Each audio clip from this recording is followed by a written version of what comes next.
Hello world, and welcome to a new edition of Planet Waves TV for the 28th of January 2020. My name is Eric Francis Coppolino, your host for the next half hour or so. Thank you for joining me.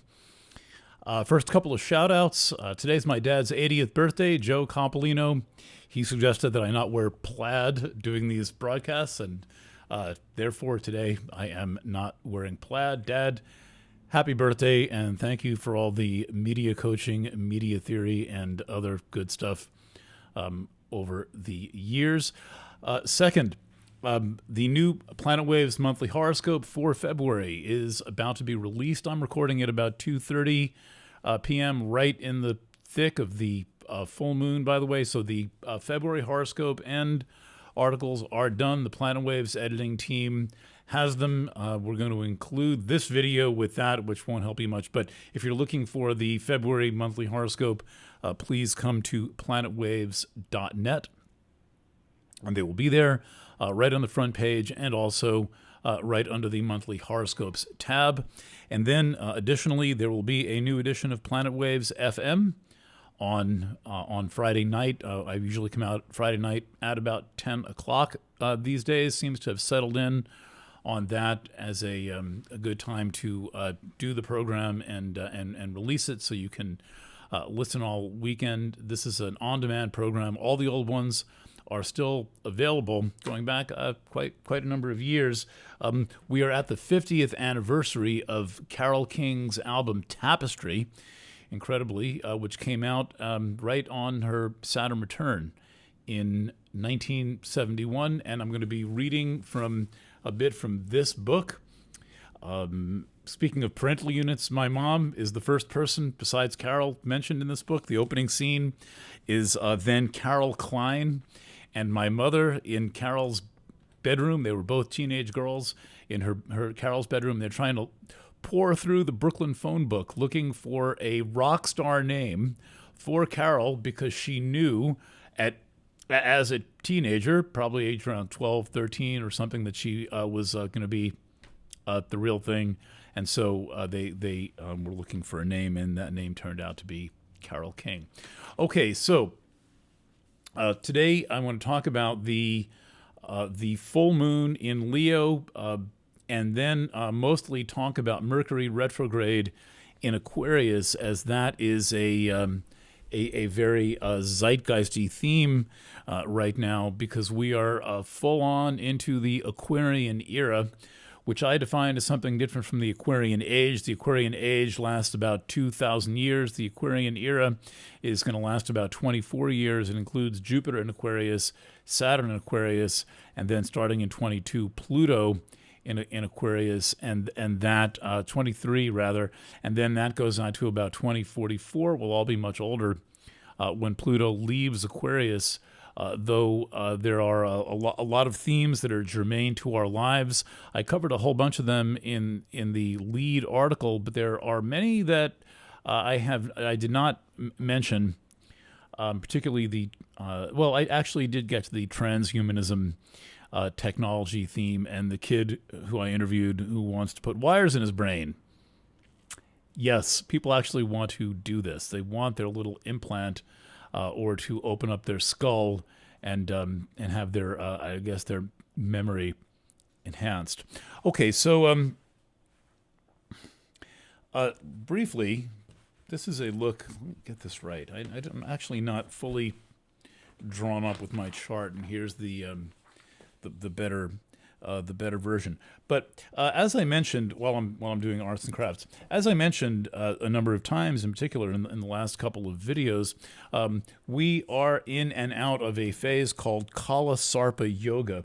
I think I actually tossed the chart for that. Let me see if I can pull it out of the waste paper basket. If anybody wants any of my charts, just send a self-addressed stamped envelope to PO Box 3606, Kingston, and I will be happy to send you some of these. Does anyone know what a self-addressed stamped envelope is anymore? Okay, so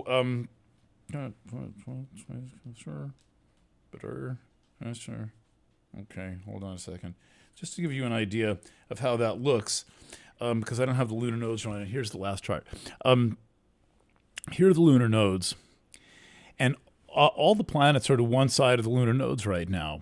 In fact, not only the classical planets, which is all you need to have be to one side of the lunar nodes, but all the modern planets, Uranus, Neptune, Pluto, and Chiron, as well as the centaurs, additional centaurs, Pholus and Nessus, and others, are all to one side of the lunar nodes. This is quite incredible. Do a quick lighting adjustment here. This is a rare thing to ever have happen, because it's very easy for one of those planets to go across the nodes, most particularly the sun and the moon. And so the longest it can ever last is for 6 months at a time, because that's how long the sun is to one side of the lunar nodes. This all began with the solar eclipse in Sagittarius back in December. And then, like, soon after that, the sun crossed the node of the moon, and then everything was waiting for it. Now, for the full moon, the moon is opposite all the planets. Also seen here, all the planets are here, and the moon is opposite them. So this moon does not take place during Kala Sarpa Yoga, although it is mostly Kala Sarpa Yoga. Hold on a second. I'm going to do a quick lighting adjustment here with my highly sophisticated system. How does this work? And I'm still looking for the perfect recording software. I currently use iMovie, and I want something really simple. Like, I like simple things. So if there's anything without 50,000 features, let me know. Okay, so the moon is not Kalasarpa. Kalasarpa, somebody who knew Vedic wrote to me and said, well, think of Kalasarpa as being in the belly of the serpent. The serpent or the dragon are the lunar nodes. Here's the head, here's the tail, and when everything's in there, everything's in the belly of the dragon. We get some relief from that with the moon being outside of the belly of the dragon. The moon you can think of as the public. You can think of it as the child self. You can think of the moon as being a lot of different things. But in any event, it is not in the belly with the rest of the planets. Okay, so what that to me says is that there is some kind of an outlier reality here, that we are in this Aquarian time where there is so much pressure being put on people to conform constantly, to live up to the expectations of others, to adopt the speech of others, to avoid and eschew all originality, lest you be accused of something, lest you be canceled, lest you be deplatformed. People are really putting the screws on people. The whole masking issue is an example of this. All of the masked people claim to have a scientific basis for their claim, and they also, which is, please, if you have that, please produce it. No studies accepted that were done in 2020. And I'm looking for studies that show that masks prevent viruses and coronavirus, but viruses I'll settle for any study 2019 or before, not after, right? No post hoc justification for it, for an order. The point being that the pro-mask contingent viciously accuses the people who want to breathe normally of wanting to do something that is harmful and detrimental, and are extremely mean about this. I mean, it's like the Me Too movement of masks, and people are arrested places for wanting to breathe normally. You may not think it's strange that breathing normally has been made illegal, but if you think that that's a normal thing to make illegal breathing normally, no, not acceptable, non-starter. But the pressure is on, and people are walking around on my street at 3 o'clock in the morning, walking their dog, wearing a mask, not another person in sight. And why is this? Go out for a walk at midnight to not so afraid to not be seen not wearing a mask. This is what I think it's all about. I think it's psychological, and I think that it's about compelling participation in the muzzling dehumanization process. Because there are no, New York State anyway, has no studies, none, asserting the safety or efficacy of masks. They simply lied to the public and said, we have lots of science, and then ordered 19.5 million people into masks, multiplied by 50 states and 150 countries, all the same situation. And now Fauci wants you to wear 2 masks, and there was a story on CNBC yesterday about why you should wear 3 masks. Seems to me the solution is just to stop breathing. Then you can read my article about dead people being told to wear masks also. So that is an example. That is dark, shadowy Aquarius. But here's what's going on. First of all, the moon is outlying. The moon is outside of that, which means there's some quality of being away from the dominant paradigm, away from consensus reality, quote unquote reality. And then Mercury is going to be retrograde in Aquarius. So all this heat and pressure to be a certain way is coming through this Aquarius astrology, which includes Saturn, the mighty Saturn, Jupiter, Pallas Athene, and Mercury. Mercury is almost out at the end of Aquarius right now. It's going to retrograde back into the midpoint of Jupiter and Saturn. That's going to last from the 29th of January out through the 20th of February. So all through the rest of the sun's journey through Aquarius, and then into the I get this right, into the sun's journey into Pisces. Mercury will be retrograde, but Mercury will be in Aquarius the whole time. So think about how that resonates. So Aquarius is where all of this conformist energy is coming from. What Aquarius really is, though, is where the individual meets the group. Now, the individual meeting the group doesn't usually go very well because most people are so timid, so afraid to speak up, so afraid to seem stupid, so afraid to raise their hand and ask a question for fear that they might seem stupid. Bad place to be, because you don't have any freedom. You don't have any courage to exercise your right to ask a question, your right to check reality, your right to ask an expert to validate what they're saying by proving it, right? And we are in this time now where it's all like science, science, science. But nobody is making the distinction, except for maybe me, between the opinion of a scientist and a finding of the scientific method, right? So all that Aquarius might say, well, the opinion of a scientist is enough. They're never wrong. No scientist has ever made a mistake. No thing said in the past has ever been disproven. Okay, but now Mercury is retrograde, and that is about dissent. It's about raising your hand and asking the stuttering John question, the obvious question that needs to be asked, the obvious inquiry that needs to be made. And usually it is some form of, where's your data? How do you know that? The only question that a fact checker needs to ask, how do you know that? Where did you get that information? Where else how have you gone about the process of confirming that? But really it's about 2 things. How do you know that? And where's your data? To be a world-class investigative reporter, besides being able to write, all you need to do is be able to raise your hand and say, where's your data?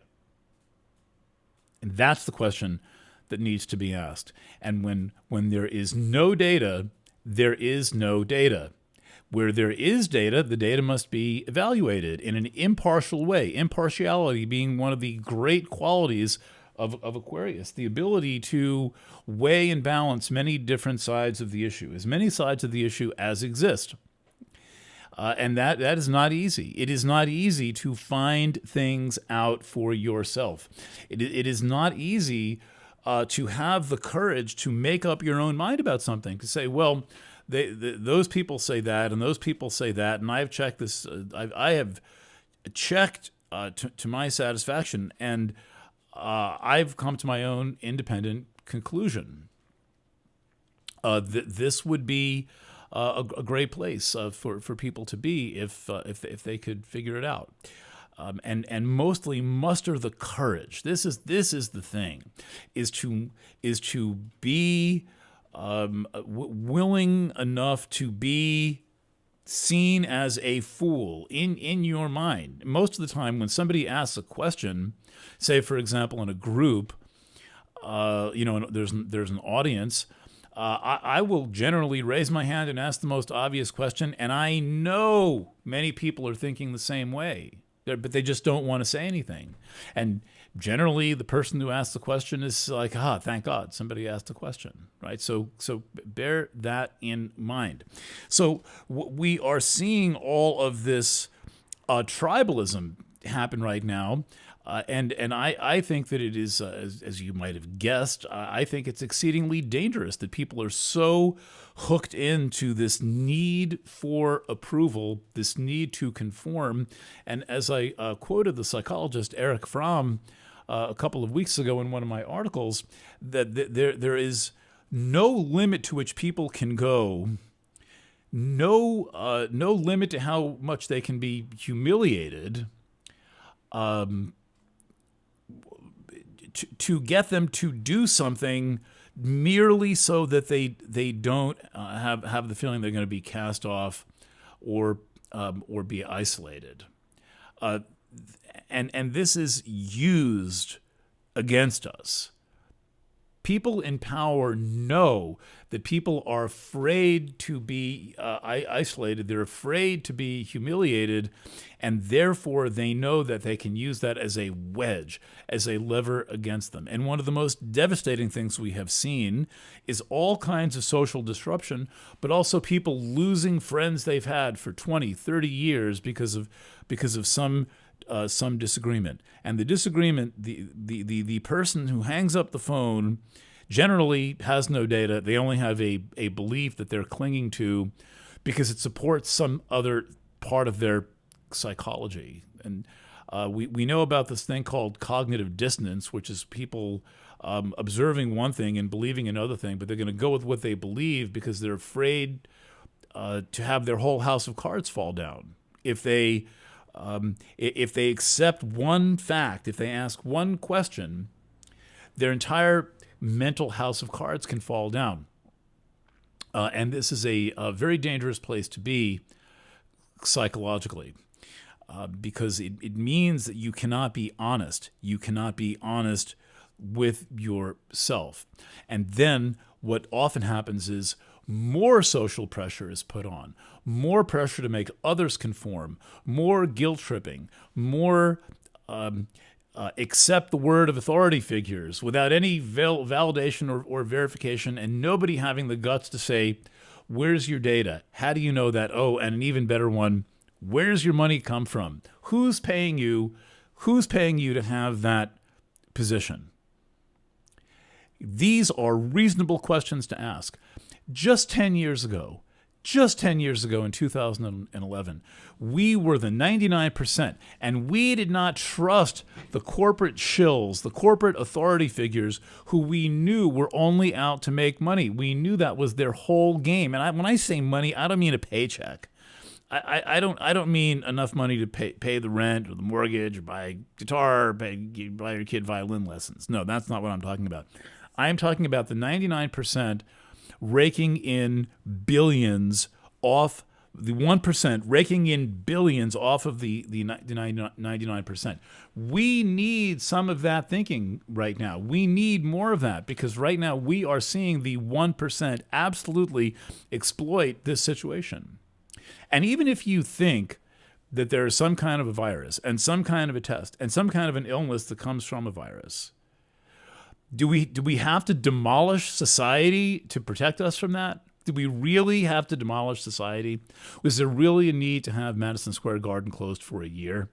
Really? All of Broadway? Every actor out of work? Every stage shut down? Really? Is there a need for that? Do we have to go through all of that? Or is just this more Aquarius social pressure and the fear of speaking out.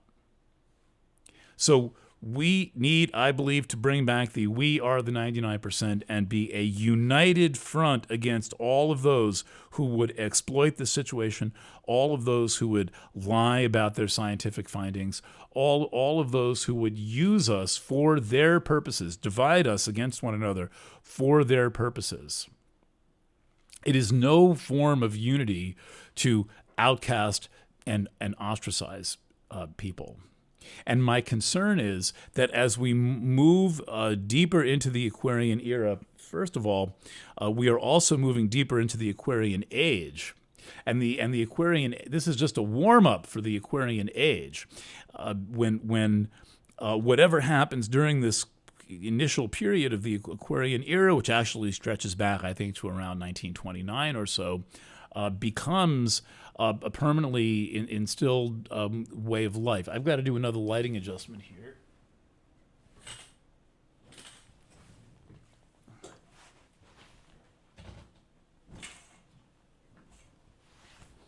Sometimes it works better with less light because the automatic f-stop thingy. Okay, that looks a little bit better. I never lose my photographer's eye. And I'm always going for a simple way to set this up so I can just click record and start talking. All right. So what Mercury Retrograde in Aquarius is going to give us is the courage, I think, some people, the courage and the inclination and the curiosity to ask some questions. What is so incredible about this whole situation that we're living through is the lack of curiosity, the just simple acceptance at face value of what claims are being made. And to me, this seems like a hostage situation. It seems like, it's like, the person is reading a video, and then like right off camera, there's somebody like pointing a gun at them, and if they don't say the right thing, they're just going to get shot, and that's that. So this is the quality that we have been experiencing. This is the really like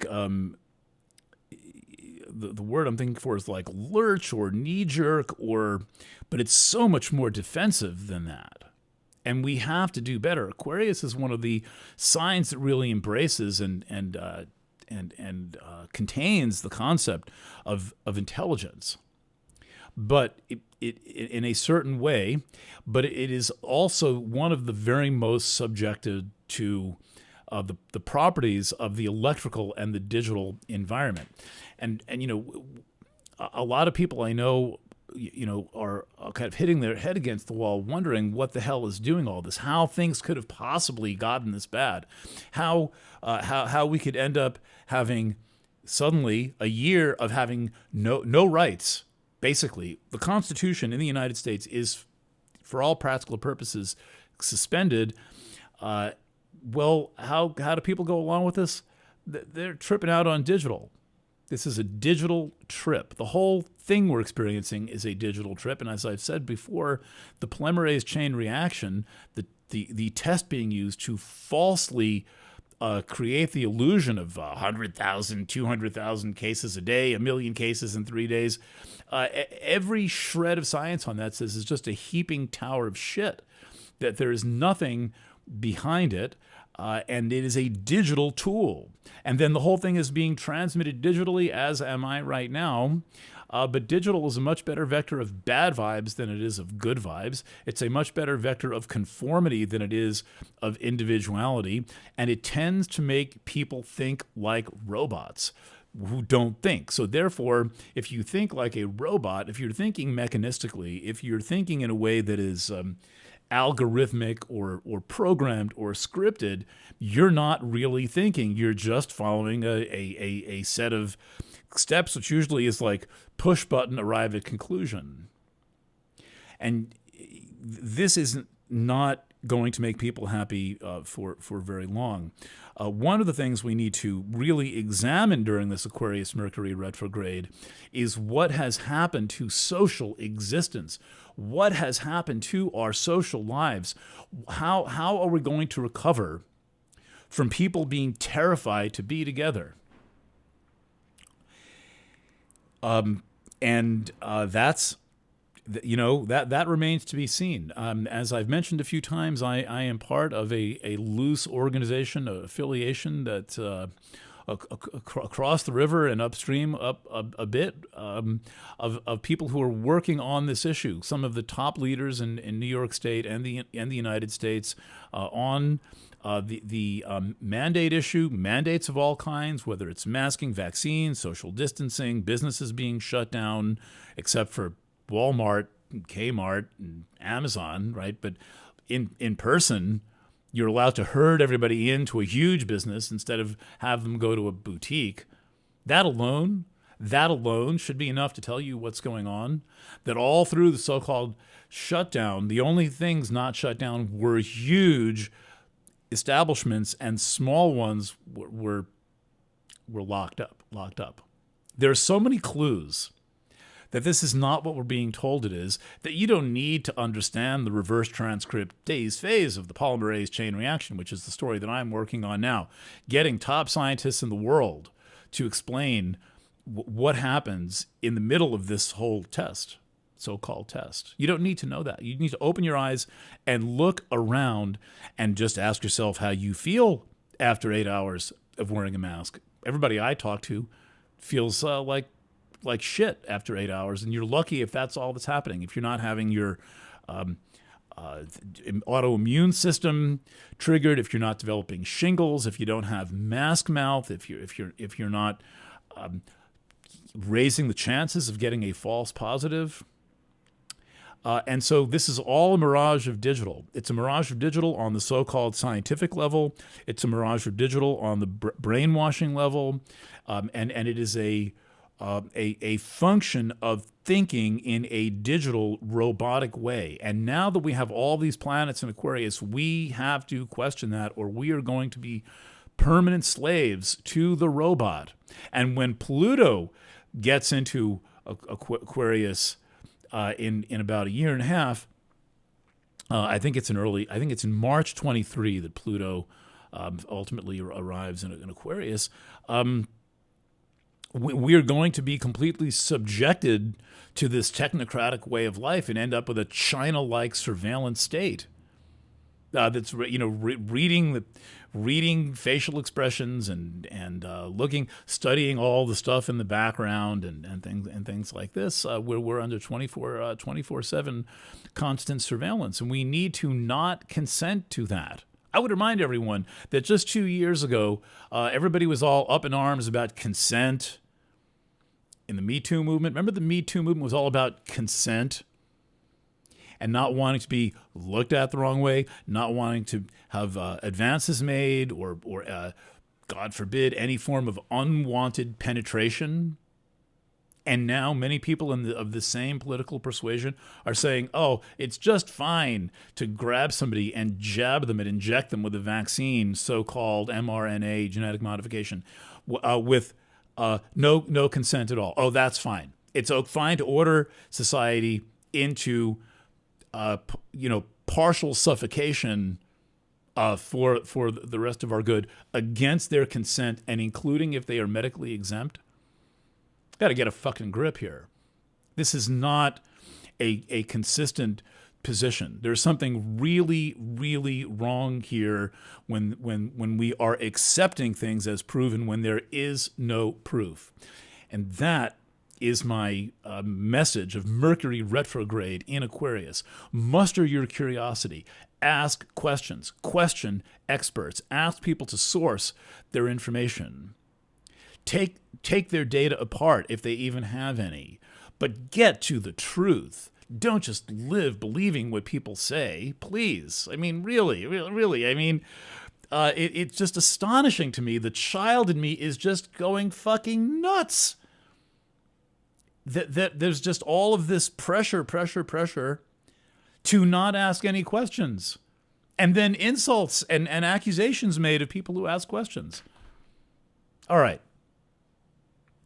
Hopefully a happy presentation of this message. Don't forget to join me tomorrow for lots of stories about a true peace and love Aquarius, the embodiment of the peace and love Aquarius. Carol Klein, my mom's bestie as a teenager. Two girls could really sing. My mom can sing, and so can Carol. And that some bond formed over their passion for performing music. Carol had much more supportive parents than my mom did. So I'll talk about that and a few other things, including elaborating on this Mercury retrograde chart. Thank you very much for enduring this rant of mine. I had no idea what I was going to really talk about. I've been writing my butt off the entire week. Don't forget, monthly horoscope right on the cover of planetwaves.net. Please do like and subscribe. And if you have the wherewithal, please become a core community member of planetwaves.net. It is what makes it possible for me to be here and pays for the video editing that's going to happen and the team of proofreaders, editors, and illustrators working on the article right now. All right. Once again, thank you for tuning in, and bye for now.